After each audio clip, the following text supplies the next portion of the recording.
espacio para el arte y la revolución del pensamiento. Objetos encontrados en la basura para una obra inquietante. El fotógrafo y artista visual nos propone música, cine y literatura. Los libros como placer y ayuda social. La banda tinerfeña presenta su segundo disco. El Castillo de Mata, en la capital Gran Canaria, es la sede de la Fundación Francis Naranjo. Hablamos con su fundador y artista principal de su trayectoria, estrechamente vinculada con los objetivos de la Fundación. Nos remontamos a otra exposición en la Galería El Diente del Tiempo, de Valencia, en 1994. El ojo no toca lo que ve. Después de un proceso de maduración y de reflexión, decido incorporarme a un proceso, entre comillas, más radicalizado, más cercano a mis necesidades, donde la experimentación juega un papel para mí bien importante. O sea, empiezo a plantearme el formato de la pregunta, el formato de la duda y de la incertidumbre que nos puede generar este mundo mental, estos nuevos procesos mentales relacionados con las producciones creativas, y lo hago más mío. Un proceso que no se ha interrumpido hasta ahora y que Naranjo ha desarrollado sobre todo en Latinoamérica, en circuitos que reivindican la tradición y el arte popular como parte del pensamiento contemporáneo. Yo creo que es bien importante reivindicar esos formatos porque evidentemente nos acercan a esa actitud de renovar nuestro concepto, nuestro formato de reflexión y pensamiento.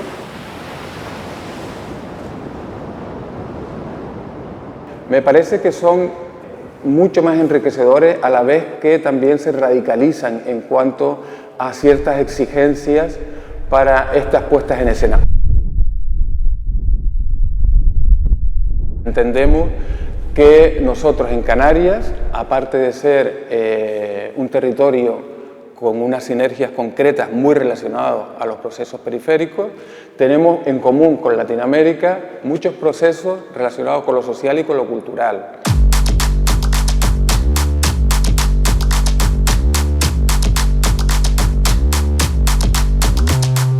Eduardo Caballero es el presidente de la Fundación desde su primera etapa, en Santa María de Guía.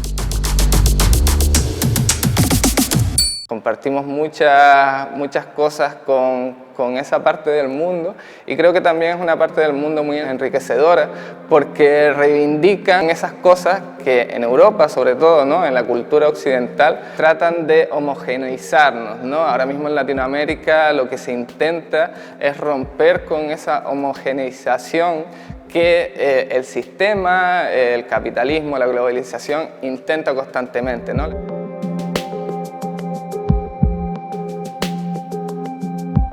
Las culturas indígenas y las culturas populares son aquellas culturas que en Latinoamérica ahora mismo se están reivindicando en todos los sentidos, ¿no? Y también, por supuesto, el tercer mundo, las desigualdades, la pobreza y la dignidad en cada uno de esos estadios, ¿no?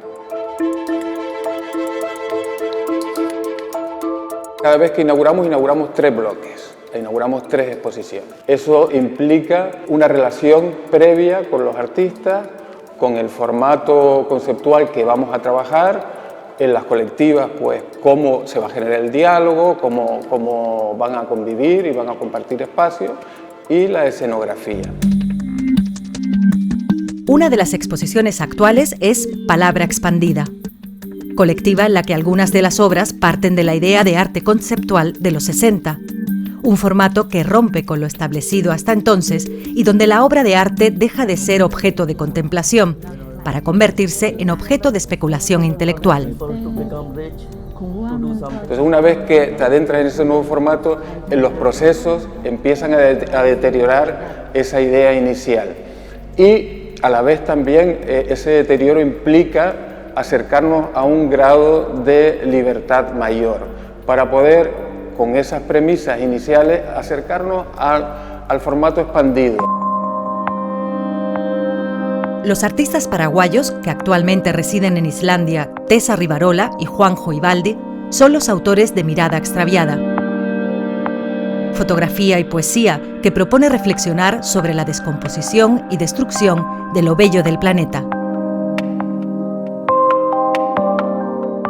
Mirada extraviada también habla de cómo la necesidad de fragmentar, o sea, desde nuestra mentalidad, la necesidad de fragmentar el territorio para hacerlo nuestro, o sea, para de alguna manera colonizarlo y poder manipularlo.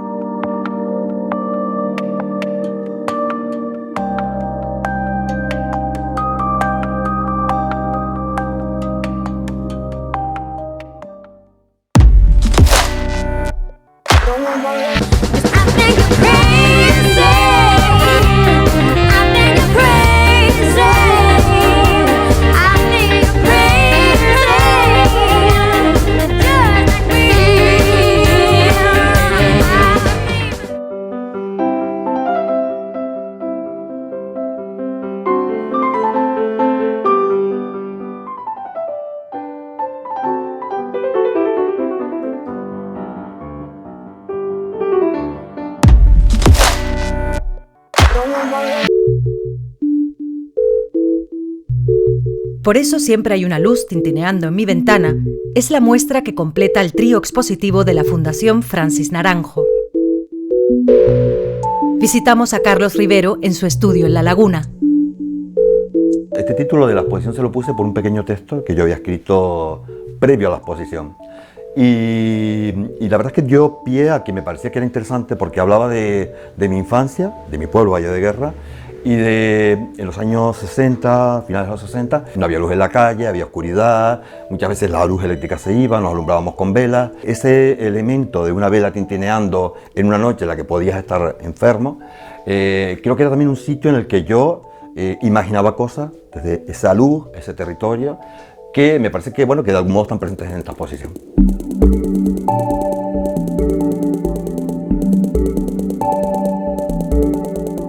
Yo creo que en esta exposición, que es diferente a otras en las que se ha montado, sí que ha quedado como un ambiente como casi religioso. A mí me interesa mucho la relación con lo sagrado, pero me interesa la relación con lo sagrado como algo personal, ¿no? O sea, creo que desde el momento que sientes que, bueno, lo efímero de la vida, tenemos la necesidad un poco de trascender en algún sentido, ¿no? Y esa trascendencia, algún modo de pertenecer a algo que está por encima de tu propia existencia, bueno, la intentamos buscar en muchos elementos y muchos símbolos que están en nuestra cultura desde el Paleolítico a hoy en día, ¿no? Y bueno, creo que cada uno va construyendo sus símbolos a través de lo que tiene a su alrededor o de lo que se construye, ¿no?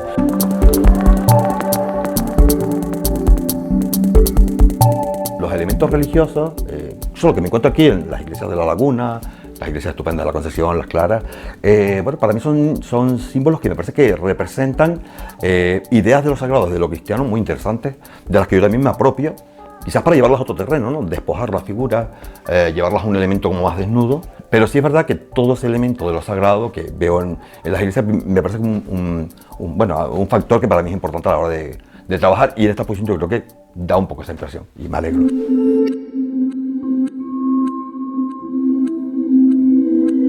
La materia prima con la que el artista creó su exposición fueron muebles encontrados en la basura.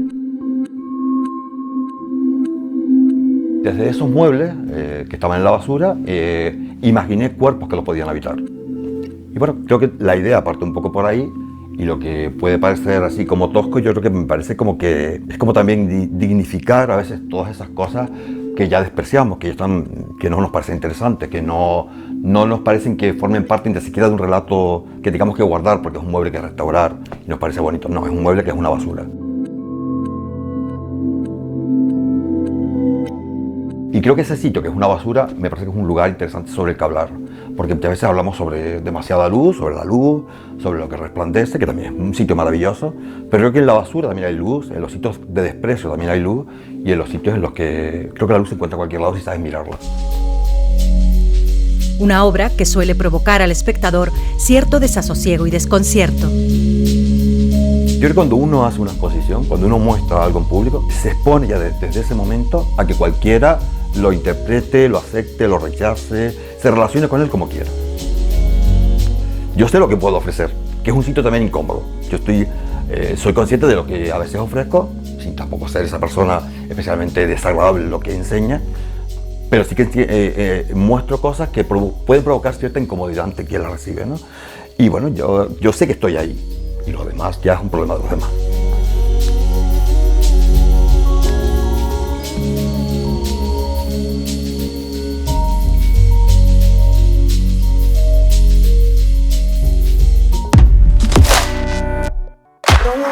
Pasado 1000 años viendo como mi madre trabajaba y llegaba a casa siempre tarde, una vez y otra vez 30 días al mes.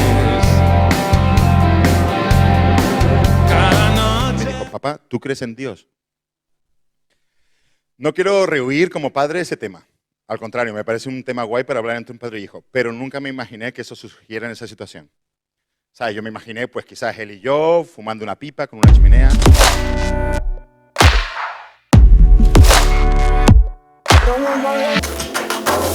Me dedico a hacer fotografía artística, fotografía de viajes, fotografía de cine.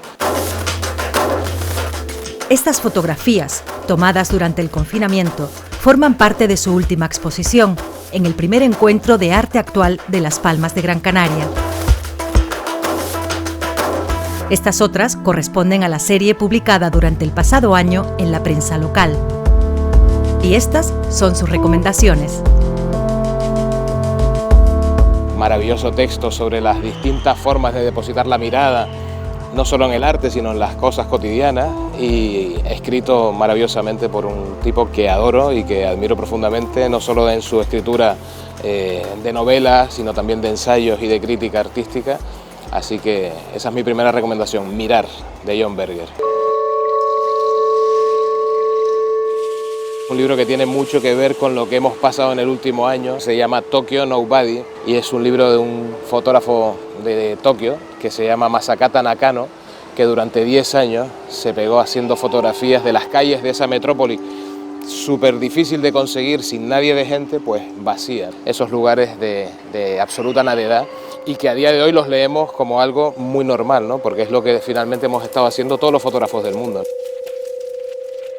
Las dos películas que voy a recomendar también tienen que ver con mi profesión. No he olvidado las imágenes de tus películas. Caras y lugares, dirigida por Agnès Varda, una pionera del cine feminista de la Nouvelle Vague francesa. Me encantó ver desde el tren los ojos que pegaste en los depósitos. Lo raro es que no nos hayamos conocido antes.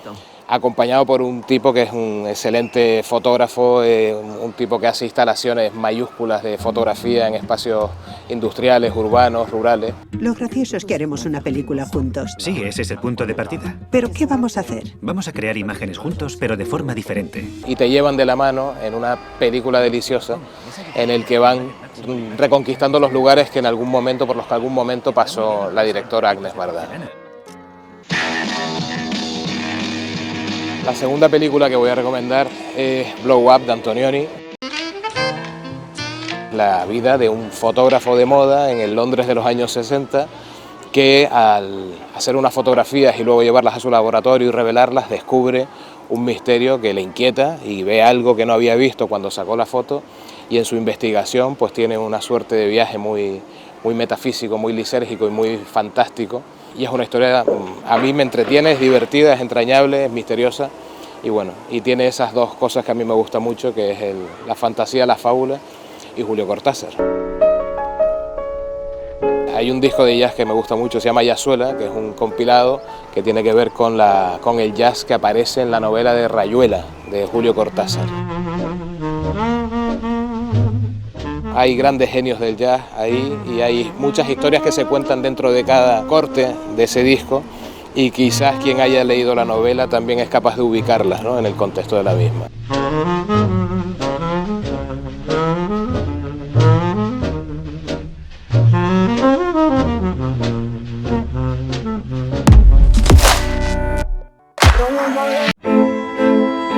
El Rincón del Lector es un pequeño local con una planta baja que da a la calle San Marcial, junto a la Catedral de Santa Ana en Las Palmas de Gran Canaria, y un sótano a rebosar de libros donados. Miriam Aguerre es la responsable desde hace casi 20 años. Nosotros decimos que esto es como una joyería, porque muchas veces encontramos joyitas entre las cosas que nos donan.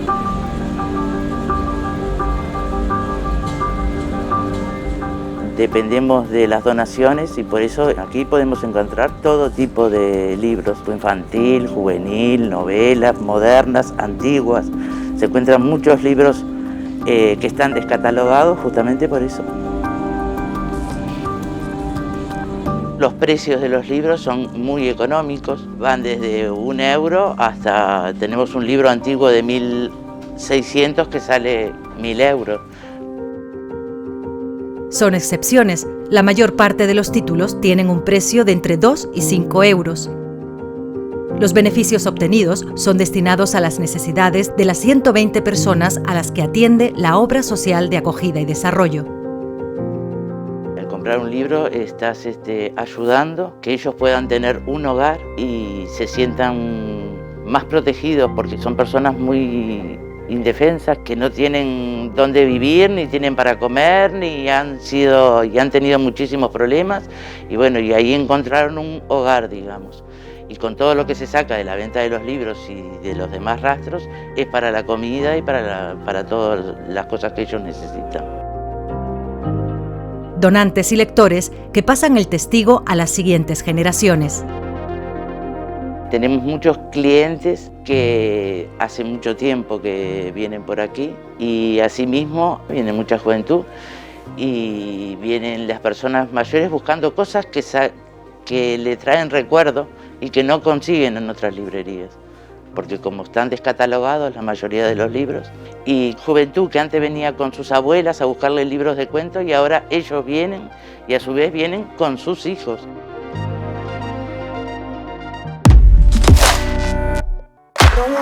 Los locos dicen eso. Cuando habla de los locos, habla de la gente de la zona. No, a ver, yo soy de la zona y no las he oído jamás. He vivido la mayor parte de mi vida adulta en esta zona y no las he oído nunca. Yo sí las he oído. Vamos, es absurdo, son historias de fantasmas. ¿Sí?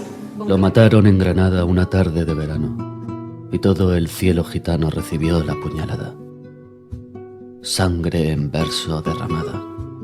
Poesía dulce y roja que toda la vega moja en amargo desconsuelo sin paño de terciopelo ni cáliz que la recoja.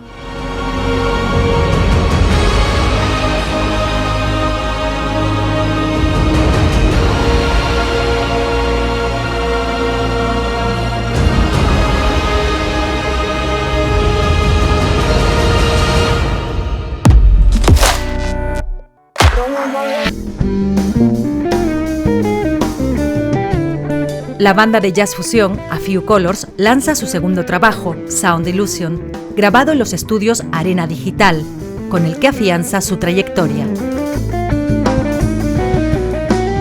La banda, formada por Eliseo Lloreda a la guitarra, Felu Morales al bajo eléctrico y su productor Pedro Marcos Wolf, se subieron a los escenarios por primera vez en 2017.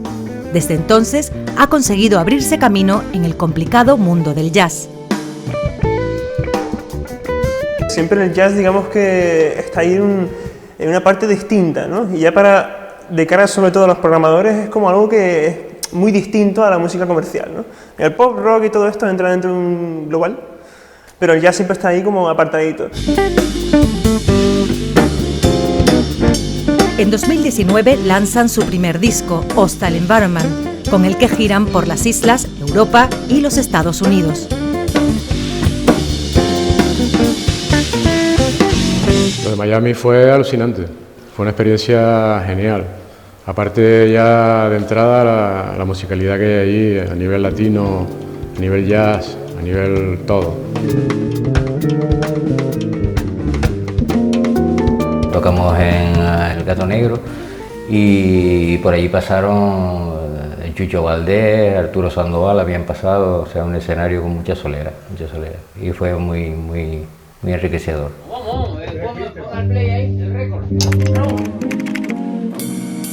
Su nuevo disco, con temas compuestos por los 3 miembros de la banda, supone un nuevo camino de experimentación musical.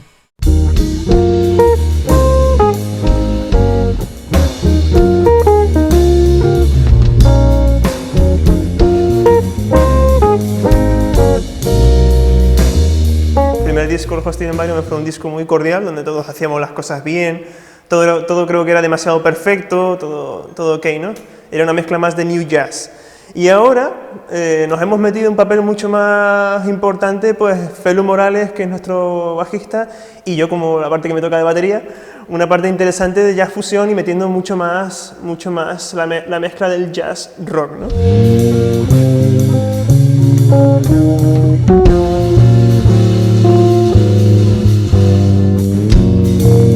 La lógica evolución a mejor del grupo, que ha ganado en madurez.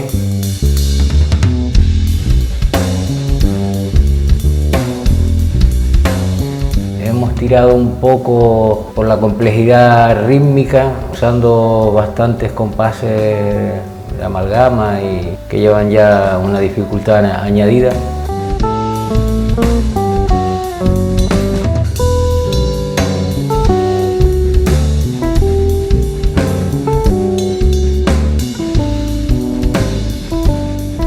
Lo más importante de todo es que hemos hecho los temas que teníamos en la cabeza y no hacemos temas estándar, no hacemos versiones. Intentamos seguir por la línea de composición de cada uno de nosotros, ¿no? Y esa es la idea, explotar al máximo todo lo que uno tiene en la cabeza que nunca ha podido plasmar del todo, ¿no?